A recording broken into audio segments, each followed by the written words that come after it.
거짓말이 있다고 합니다. 그걸 다 알 수는 없고 몇 가지만 이야기해 보면, 여러분 장사꾼이 하는 거짓말 중에 속는 셈 치고 산다 하면서 하는 그들이 하는 거짓말이 있죠. 그게 뭡니까? 예, 맞습니다. 이거 미치고 파는 겁니다. 여러분 장사꾼은 절대 미치고 팔지 않습니다. 다 이윤이 있죠. 거짓말이죠. 그리고 두 번째, 학생들의 거짓말이 있습니다. 특별히 수능 시험을 끝나게 되어지면 수능 만점자들이 있지 않습니까? 만점을 받는 사람들은 인간이 아닙니다. 대단한 사람들이죠. 그분들이 하는 대표적인 거짓말이 무엇이냐면 이겁니다. 그저 학교 수업만 충실히 했습니다 라는 그 말이죠. 학교 수업만 충실히 했다라고 수능 100점 맞지 못합니다.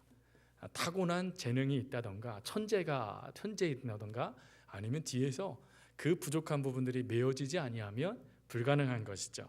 그럼 여러분 중국집의 대표적인 거짓말은 뭡니까?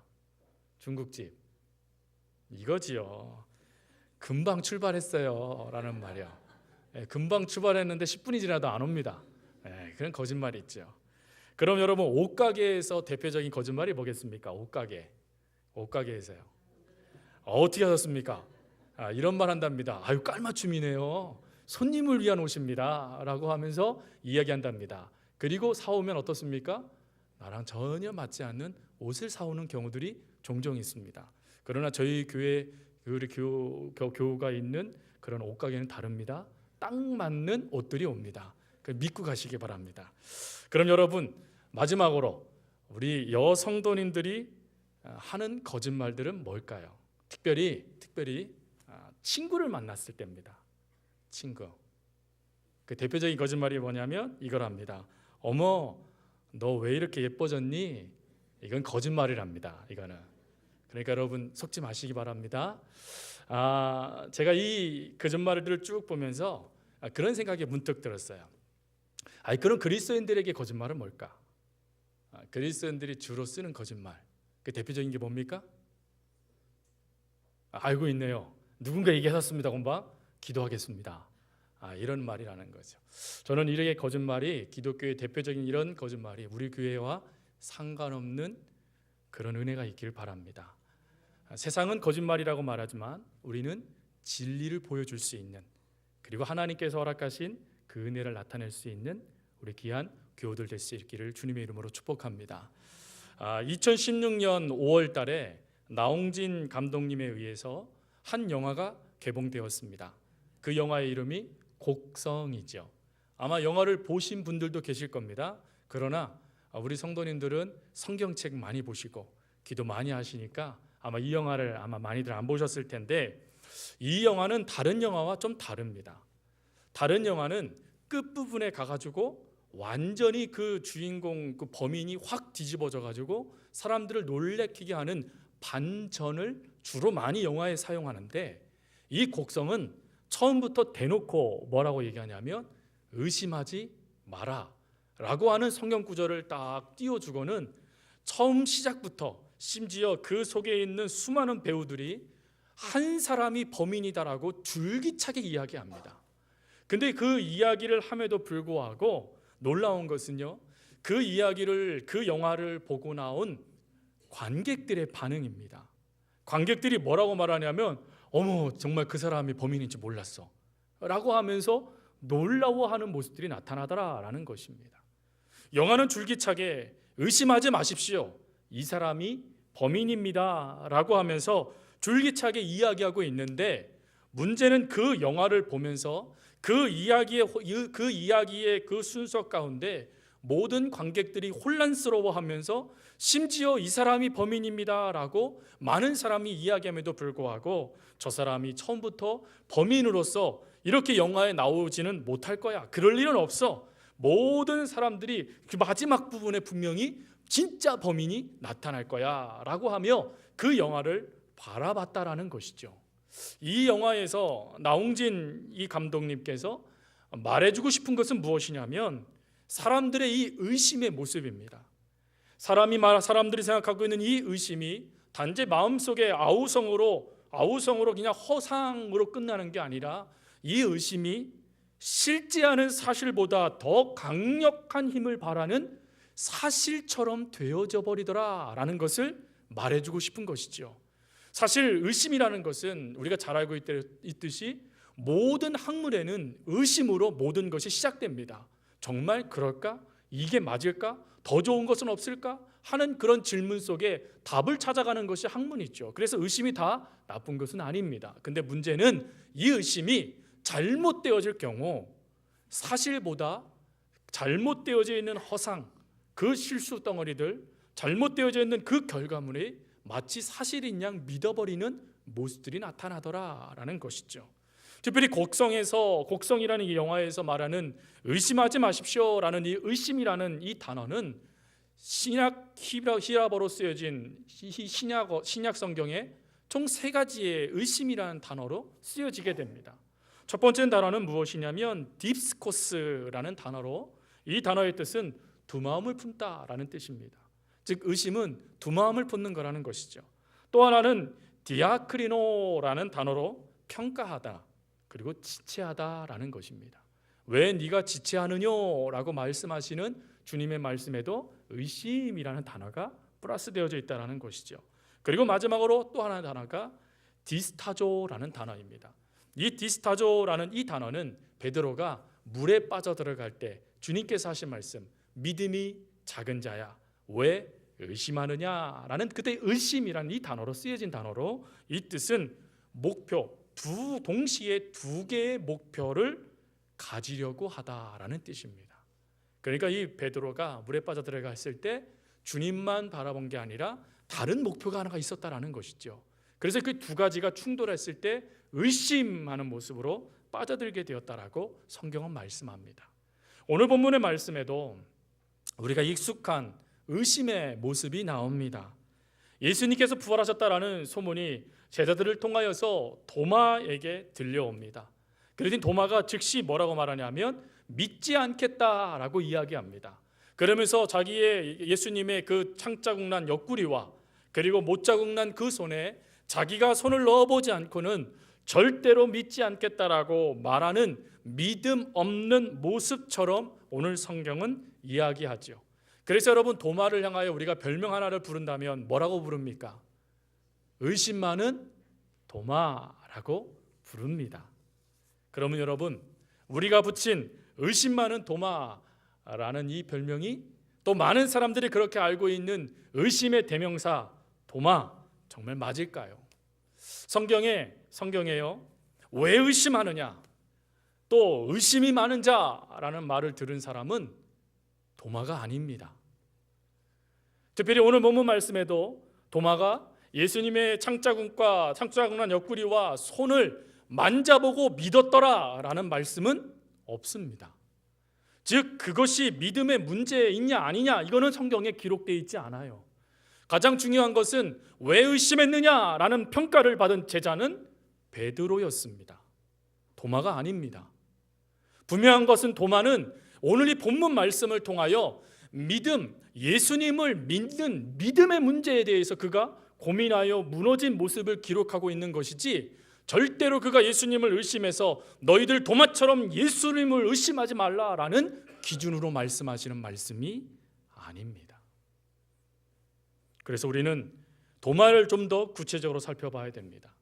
특별히 도마에 대한 말씀은 요한복음에만 기록되어져 있습니다. 이 요한복음에만 기록되어진 이유를 통하여 우리는 이 도마가 누구와 친한 자였다는 걸 알 수 있냐면 사도 요한과 친한 자인 것을 알 수 있습니다. 특별히 도마가 한 말을 보십시오. 예수님의 옆구리에 창이 찔리고 손에 못이 박혔다라는 것을 정확하게 알고 있습니다. 그 당시에 많은 제자들이 예수님이 십자가에 돌아가셨을 때 다 예수를 버리고 도망갔고 그 자리에는 요한 사도밖에 없었습니다. 그래서 예수님이 어떻게 돌아가시는지에 대해서는 요한 사도만이 정확하게 알고 있는 사실인데, 그 사실을 도마도 정확하게 알고 있을 정도로 요한과 친밀한 관계의 사도였다라는 것이죠. 그런데 그 요한과 친밀하게 관계를 맺고 있었던 이 도마를 요한은 친절하게 설명을 해나가기 시작합니다. 그런데 요한이 설명한 도마의 모습은 의심의 대명사는 전혀 다른 모습입니다. 특별히 요한복음 11장 말씀을 요한은 제일 먼저 언급합니다. 요한복음 11장 말씀은 이렇습니다. 예수님께서 예루살렘에 계시는데 이 대략 한 2마일 정도 떨어진 베다니, 그리고 오늘날로 따지면 대략 한 3km 정도 떨어진 곳이지요.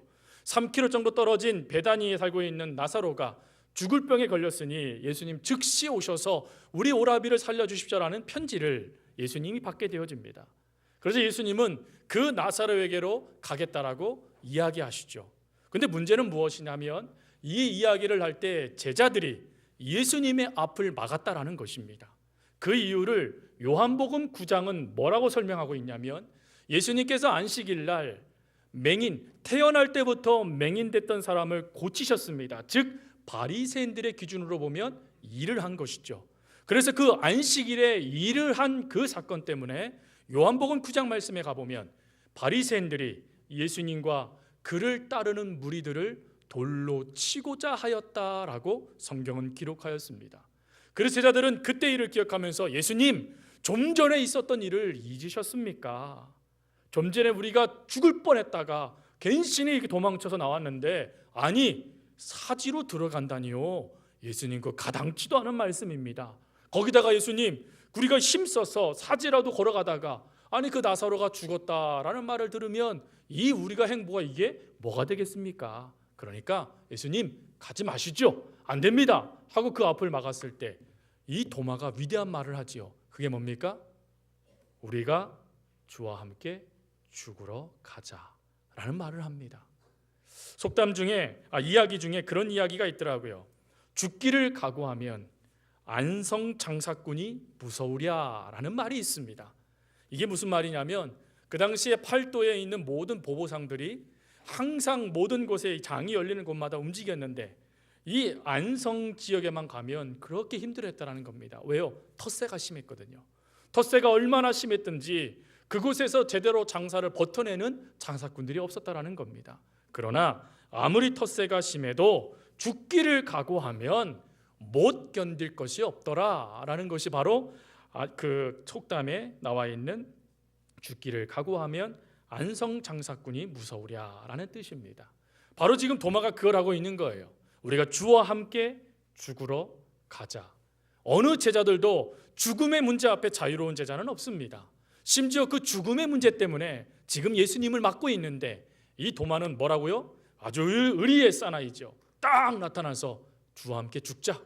이게 도마의 모습입니다. 여러분 이게 의심 많은 도마라는 별명과 어울리는 모습입니까? 전혀 그렇지 않습니다. 또한 요한복음 14장 말씀에 예수님께서 어느 한 집에서 마지막 제자들과 최후의 만찬을 하십니다. 그게 어느 집인지 성경은 관심이 없습니다. 중요한 것은 예수님께서 최후의 만찬을 하셨다라는 것이죠. 그것에 최후의 만찬을 하신 다음에 예수님께서 이런 말씀을 하십니다. 내가 너희들을 떠나서 너희들이 거처할 것을 예비하러 간다라고 말씀을 하세요.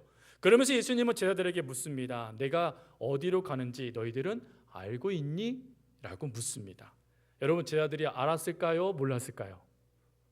예수님이 어디로 가는지 알았을까요? 몰랐을까요? 모릅니다. 그래서 이 도마가 뭐라고 얘기하냐면 이렇게 얘기합니다. 주여, 주께서 어디로 가시는지 우리가 알지 못하거늘 그 길을 어찌 알겠습니까? 라고 이야기합니다. 이 얘기는 두 가지 의미가 담겨 있습니다. 첫 번째로는 좀 전에 드린 말씀대로 알지 못합니다 라는 말이 담겨져 있고, 두 번째로는 그 길을 알 수 있는 능력이 우리 안에 없습니다 라는 뜻입니다. 여러분 그 당시에 많은 제자들은요 예수님의 이 말씀을 들었을 때 대충 고개는 끄덕거렸을 겁니다. 왜요? 그래야 믿음 있는 모습이잖아요. 그래야 예수님 말씀을 제대로 깨닫는 제자잖아요. 근데 도마는 자신의 부끄러움을 가감없이 내어놓을 수 있는 제자, 모르면 모릅니다 라고 하며 솔직하게 자신의 부족함을 내어놓을 수 있는 제자가 도마였다라는 것입니다. 근데 여러분 도마의 이 위대한 고백, 주여 우리가 주님이 어디로 가시는지 알지 못하고 알 수 있는 그 능력도 우리에게 없어요 라고 말하는 그 고백에 예수님은 위대한 말씀을 하시죠. 그게 뭡니까? 내가 곧 길이요 진리요 생명이니 나로 말미암지 않고는 아버지께로 올 자가 없다. 이게 무슨 말입니까? 주여 우리가 주님 그것을 알 수 있는 능력이 우리에게 없어요 라고 말하자 능력은, 그 길을 갈 수 있는 능력은 바로 나다 라고 말씀하시면서 예수님이 누구신지를 드러낼 수 있는 기회로 그 도마의 질문에 답하셨다라는 것입니다. 여러분, 진리에 대해서 추구하는 학구열이 풍부한 제자, 더군다나 자신의 모습을 가감없이 내어놓아서 모릅니다라고 말하여 주의 진리의 말씀을 듣는 제자, 이게 도마였습니다. 그러니 어찌 의심 많은 제자라고 우리가 말할 수 있겠습니까? 오히려 의심 많은이라고 말하면 베드로 정도는 이야기해야 되죠. 그러나 오늘 본문의 말씀은 이 분위기가 완전히 뒤집어집니다. 오늘 말씀에 도마는 이런 말을 합니다. 내가 믿지 아니한다 라고 말이죠. 좀 전까지만 해도 주를 위해서 의리 있게 주와 함께 죽겠다라고 말했던 제자, 그리고 진리 앞에 겸허하게 자신을 내려놓고 모릅니다라고 말하여 주의 진리의 말씀을 사모하며 경청했던 그 제자가 갑작스럽게 분위기가 바뀌어서 믿을 수 없어, 무슨 그런 쓸데없는 소리 하고 있어 라고 말하는 모습으로 완전히 달라져 버렸다라는 것입니다. 아니 왜 도마에게 이런 모습이 나타났을까요? 도대체 도마에게 어떠한 일들이 주어졌기에 도마가 이런 모습 가운데 완전히 무너진 삶을 우리들에게 보여주고 있는 것일까요? 그것은 죄책감 때문입니다. 여러분, 주와 함께 죽을 수 있겠다고 말했던 제자가 도마예요. 주님과 함께 언제든지 죽을 수 있다라고 다짐했던 제자가 도마였습니다. 그러나 예수님께서 십자가에 달려 돌아가셨을 때 그 길을 피해서 도망간 제자, 다른 제자들처럼 주의 곁을 떠나서 도망갔던 제자가 누구였냐면 바로 도마였습니다. 그것뿐입니까? 진리를 그렇게 사모했어요. 하나님의 진리의 말씀 듣기를 그렇게 사모했습니다. 근데 문제는 무엇입니까? 그 진리의 말씀이신 예수님의 그 뜻도 제대로 깨닫지 못하는 연약함. 예수님이 왜 이곳에 오셨는지, 왜 십자가를 지셔야만 했는지, 왜 죽으셔야만 했는지, 왜 부활하셔야 되는지 그것을 알지 못하고 심지어 그 처소를 예비하러 가신다라는 그 말씀도 이해하지 못했던 자신의 부끄러움, 이것이 죄책감으로 그를 내몰아버렸다라는 것입니다. 여러분, 죄책감은 사실은 좋은 점이 있습니다. 그게 무엇이냐면 내가 잘못했음을 인식할 수 있게 되어집니다. 그리고 더 잘할 수 있는 힘을 부여하는 것이 이 죄책감입니다. 그런데 이 죄책감의 부정적인 모습이 더 크지요. 그게 무엇이냐면 이 죄책감은 자신을 비난하게 합니다. 그것뿐만 아니라 이 죄책감은 반대 사람에게 남 탓하는 모습으로 나타나고, 그리고 책임을 회피하고자 하며, 그리고 더 나아가서 위장된 자만심을 드러냅니다. 특별히 여러분, 이 도마가 하고 있는 위장된 자만심은 무엇입니까? 주의 옆구리와 주의 손에 내가 손을 대어보지 아니하고는 믿지 않겠다라고 말하는 그 자만심. 예수님께서 오신 목적이 모든 죄인을 구원하시고 모든 죄인들을 다 하나님의 품 안에 품으셔서 하나님과의 관계를 회복시켜 주시기 위한 하나님의 뜻인데도 불구하고 그거 나랑 상관없어, 나는 예수님을 만져보지 않고는 믿을 수 없어 라고 말하며 자신의 모습, 제자들이 자기를 바라보는 어떠한 것도 신경 쓰지 않고 그 자기가 만져보지 않았기 때문에, 예수님이 만져보도록 허락하지 않았기 때문에 내가 예수를 믿지 못하는 것뿐이야 라고 말하며 책임 회피하고 있는 제자의 모습 말입니다. 여러분, 이런 모습 가운데 놀라운 것은 무엇이냐면 점점처럼 예수님을 만져보지 않고는 믿을 수 없다라고 말하며 자신들의 그 죄책감 때문에 주님으로부터 멀어졌던 이 제자를 성경은 뭐라고 표현하고 있냐면, 오늘 본문 말씀에 예수님께서 10명의 제자들을 만나는 그 자리에 그가 없었더라라고 평가합니다. 왜 그가 없었습니까? 죄책감의 바로 큰 문제가 바로 여기에 있습니다. 죄책감은 내가 하나님으로부터 사랑을 받을 수 있는 존재가 아니다라고 하며 자신을 무너뜨리게 만들어버린다는 것이죠. 그래서 성경에서 지금 24절에 말씀하고 싶은 것은 무엇이냐면 저가 하나님의 사랑에서 멀어진 자가 되었다라고 말하고 있는 거예요. 여러분, 하나님의 사랑에 차이가 있을까요? 없을까요? 하나님이 죄인이라고 안 사랑하시고 의인이라고 사랑하시는 것일까요? 아니요. 성경은 하나님은 모든 사람을 사랑하신답니다. 심지어 하나님을 알지도 않고 하나님을 찾지도 않는 그 사람들을 위해서도 내가 대신 죽겠다라고 말씀하시는 게 바로 하나님의 사랑 아니겠습니까? 그런데 그 사랑에 죄책감이라는 것이 한번 딱 걸림돌이 되어져 버리니까 믿을 수 없어라는 모습으로 그에게 결론 짓게 되더라라는 것입니다. 그러나 그가 달라져요. 어떻게 달라집니까? 놀라운 것은요, 그가 하나님의 복음을 듣고 모든 것에 하나님의 사랑을 나누어지는 놀라운 제자의 삶을 살아가더라라는 것이지요.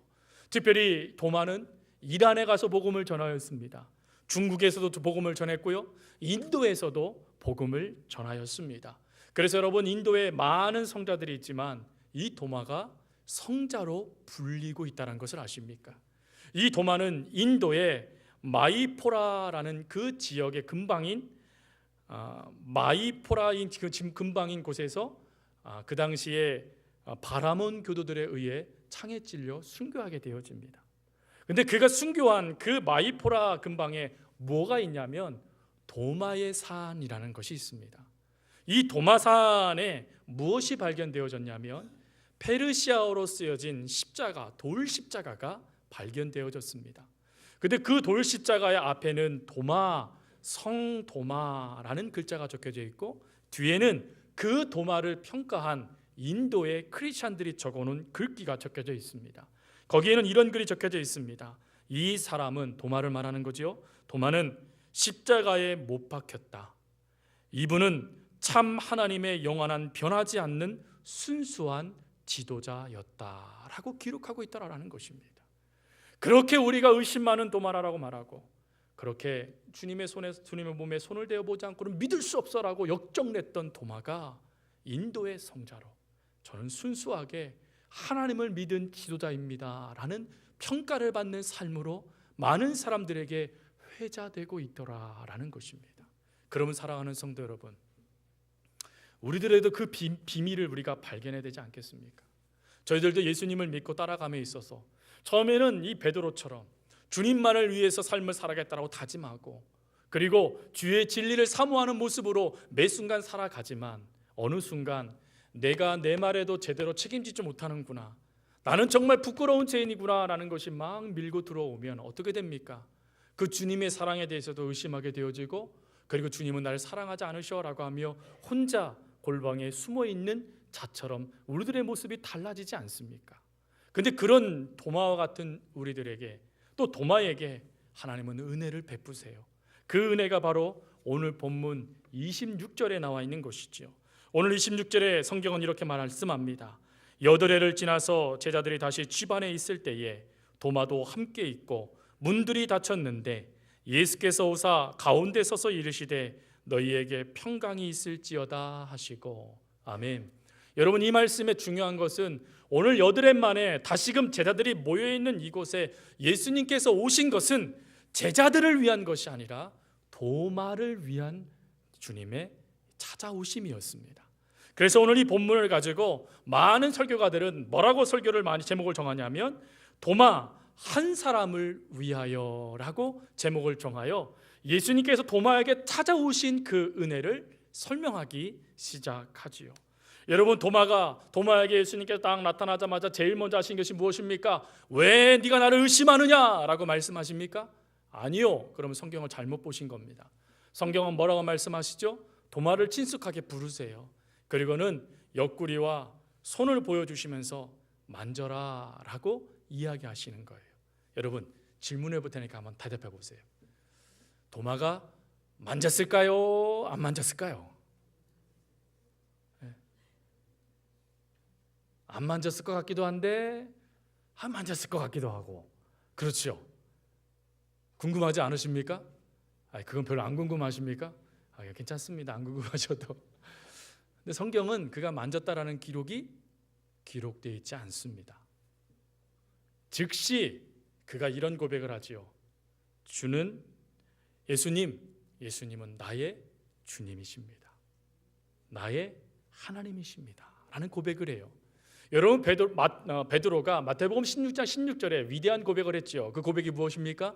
주는 그리스도시요 살아계신 하나님의 아들이십니다 라고 이야기했습니다. 즉 베드로는 그리스도시고 하나님의 아들이라고 말했는데, 도마는 뭐라고 얘기하고 있냐면 예수님은 나의 주님이시고 그리스도라는 것이죠. 그리고 하나님이십니다 라고 하고 하나님이라는 것을 인정했다라는 것이죠. 그래서 많은 성서학자들은 베드로의 고백보다 도마의 고백이 더 위대한 고백이라고 말씀합니다. 주님이 찾아오셔서 베드로에게도 말씀하셨던 그 그리스도라는 그 은혜가 이 도마에게는 하나님으로 보여지게 되어졌죠. 그래서 그 하나님을 만나고 되어지자 그가 내가 하나님을 믿습니다라는 모습으로 그가 고백을 하게 되어지자 주님은 도마에게 이렇게 말해요. 네가 나를 보고 믿느냐? 보지 않고 믿는 자가 더 복되다. 여러분, 이것을 가지고 오해하시면 안 돼요. 이거는 도마를 꾸짖으시는 말씀이 아니에요. 지금 이 말씀은 무엇이냐면 이런 말씀이에요. 도마야, 네가 나를 보고 믿는구나. 네가 예전에 나를 보지 못하고, 아니 나를 만날 수 없어서 참 많이 힘들고 어려웠지. 그러나 이제 네가 진정으로 나를 내 삶의 구주로 인정하고 있구나라고 그 믿음을 인정해 주시는 거예요. 중요한 것은 지금 도마의 믿음을 우리 주님께서 인정해 주고 계신다라는 것입니다. 사랑하는 성도 여러분, 예수님께서 제자들을 만나시고 회복시켜주는 수많은 모습들을 보십시오. 한결같은 것이 무엇입니까? 그들을 꾸짖지 않으세요. 그들에게 채찍을 대지 않으십니다. 오히려 그들을 위로하시며 그들이 잘할 수 있는 것으로 그들을 회복시키실 뿐만 아니라 그들 속에 찾아가 주셔서 그들을 온전하게 회복시켜 주시는 이 하나님의 사랑을 도마에게도 하나님께서 허락하셨다라는 것이죠. 여러분, 우리들도 주님을 믿다 보면 주님을 믿지 못하는 일들이 얼마나 많이 나타납니까?